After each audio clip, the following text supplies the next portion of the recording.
What's up, everybody? This your boy, Big Waves in the building, man. Y'all already know what time it is. Here with Carolina Panthers Real Talk Episode 4.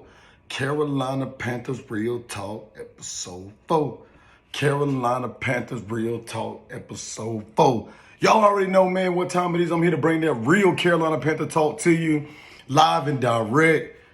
And, man, we got a lot of stuff to cover today, man. It's a sad day for Panther Nation. But I'm here to try to brighten it up just a little bit, but talk about the problems on this team. This shit is a shit show. But before I dive into any of that, man, y'all make sure and like and subscribe to the channel. Go ahead and click that like button below, man. Listen, the road to 100 subscribers starts now. Please help me get to that 100-yard mark, man. I'm so excited about how the channel is growing. Going to continue to put out more content for you. Make this thing bigger and better. Can't do it without y'all support. So make sure y'all like and subscribe right now. Got to give a shout out to the sponsor, man. BUSR, 100% bonus on first deposits up to $1,000 plus $25 casino chips. Any amount deposited to new users' accounts upon sign up will be equal up to $1,000. Use promo code SPORTS100FP. If you're betting on the game, Carolina got the Giants in week 2. If you think Baker has a bounce back game here, go ahead and go on BUSR, man, and place a bet today. Shout out to all my affiliate podcasts out there. Catch us on Panthers Uncensored TV, Unc_2020. Make sure to go to like and subscribe to his channel. Shout out to Black Panther Podcast TV. Make sure you guys go and subscribe to that channel. I Am Nate TV, Classic Man TV, and as well Keep Pounding TV. And to all my affiliate co-hosts on those channels. Now,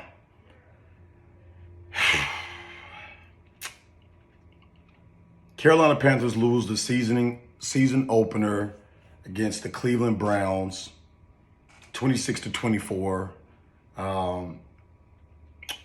So, guys, I got to be completely honest here. What I saw on the field yesterday was a complete shit show. This is a bad football team. This is a bad football team. And I know a lot of people may say, hey, Waves, how can you say that after week 1? But guys, if you look at the problems that we have on this team, these problems cannot be fixed as the season go forward. The issues that we have are the same issues that we've been having for the last couple of years. I don't know if this is 2021. Somebody tell me what year this is, because I thought it was 2022 and I thought that we addressed these problems in the offseason. I don't see them being fixed at all. I still see the same terrible run defense that can't stop anybody. We gave up over 218 yards on the ground to Nick Chubb and the Kareem Hunt.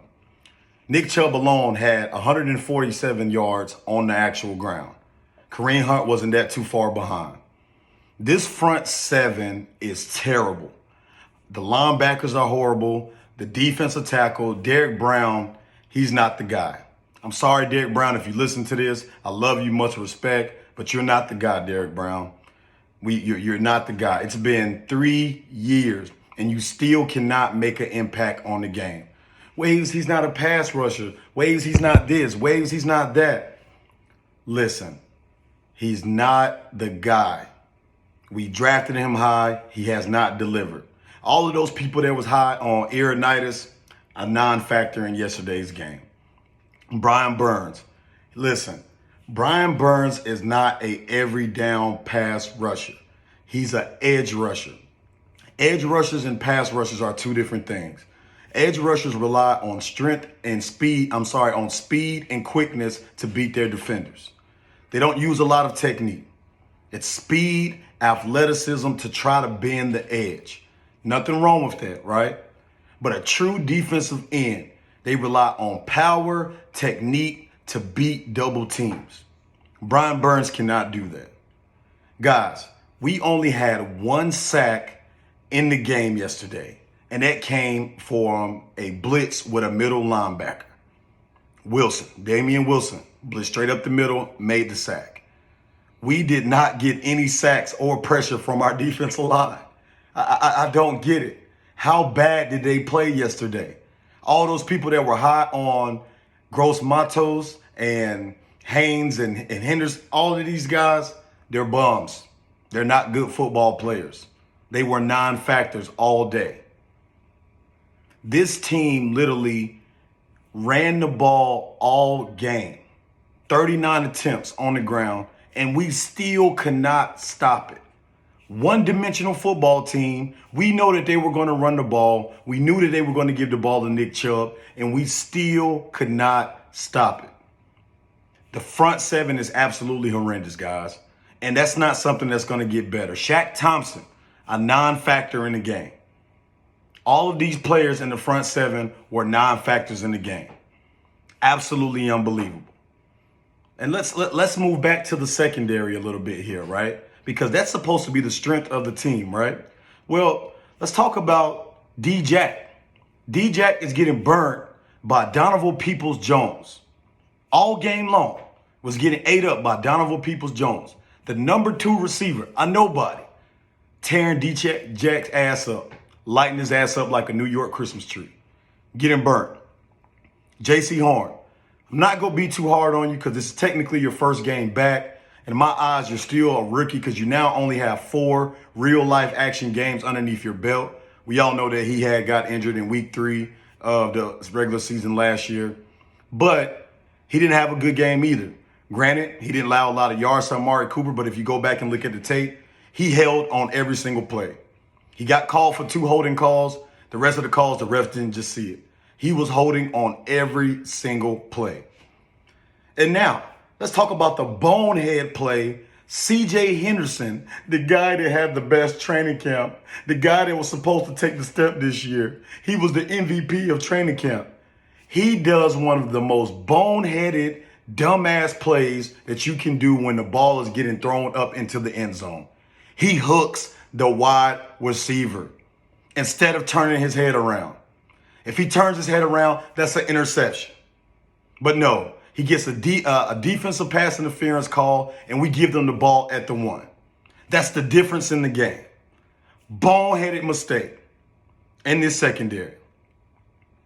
Safeties played decent, really wasn't a factor in the actual game. Again, Jacoby Brissett, they didn't throw the ball a ton. This was a run game.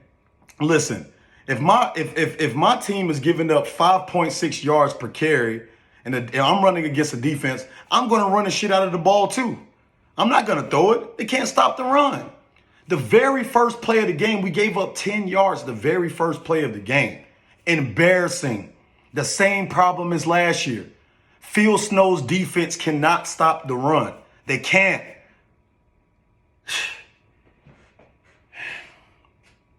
Carolina right now needs to go make a trade for Roquan Smith. They got to go get somebody, guys, because the talent that we have in that front seven, they're not capable of getting the job done. They won't do it.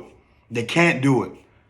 Carolina needs to go trade for Roquan Smith right now. We need all the help that we can because this front seven is going to be bottom of the league at best. The shit, I'm just sick of the shit, man. And now to the offensive side of the ball. Ben Macaroni, a.k.a. Ben McAdoo. What the fuck was that play calling that you called in this game? The play calling was terrible. It looked just like it did last year.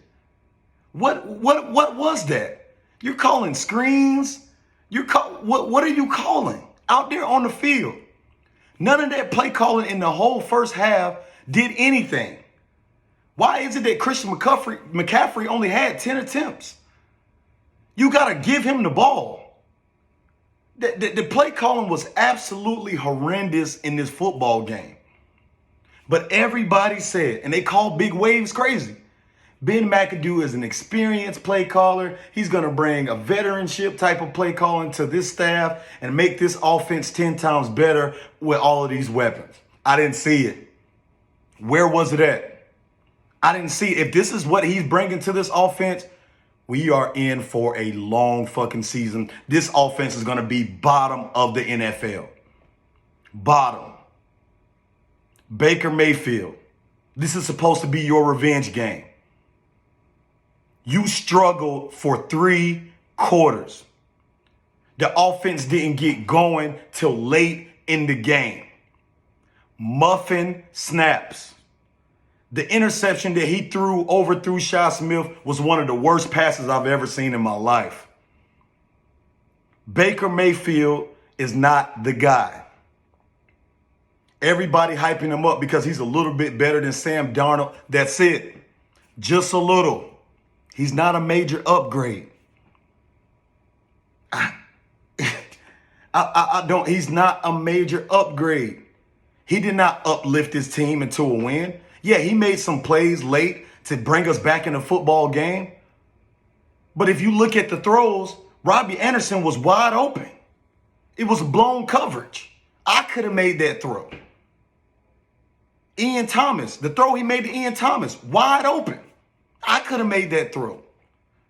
Those were easy fucking throws to make. But you struggled, and we were behind against a football team that had a backup quarterback, and all they did was run the ball. Non-factors.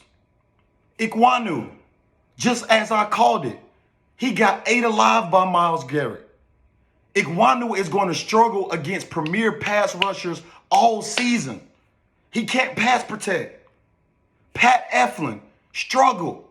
The offensive line didn't look better than last year. The same football team that we saw leave the field in December of 2021 is the same football team that lined up last year, that lined up yesterday against the Cleveland Browns. It's the same one, identical. Nothing is improved. Nothing is better. It's the same shit show. Matt Rule. Now it's time for you, Matt Rule. Your play calling. Why are you not using your timeouts late in the game? Time is running. You get in the red zone and you play conservative. You play conservative. You had a chance to go put points on the board, to go up by a touchdown, and you play fucking conservative. The calls in this game, the penalties in this game that cost us the game. Eddie Pinheiro kicks the ball out of bounds. Give them perfect field position. A shit show. Guys, I'm not going to lie.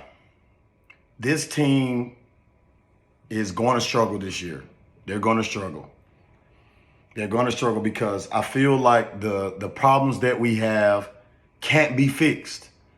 We don't have the talent to fix these problems. Teams are going to run the ball against us every game. They are. Starting next week against the New York Giants, we're probably going to lose that game because Saquon Barkley is going to have a field day because we can't stop the run. Our offensive line is not that much better, if better at all. The quarterback play is still mediocre at best. This could be one game. I could be overreacting, but I'm sticking with my predictions. 8 wins max.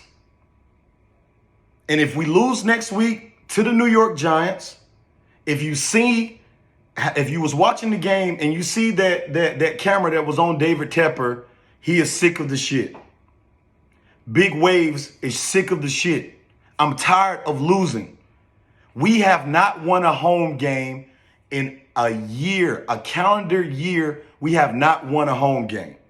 We can't even protect our home field. We can't even do it.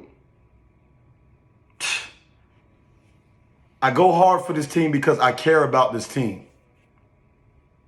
I care about them. This is my team. I love it. But what I saw on the football field yesterday, guys, was absolutely horrible. I saw a team that the head coach is probably going to be fired by week 5. I saw a team that the same issues as last year. The defense getting stops early in the game, and the offense can't move the ball. Early in the game, the defense was getting stops.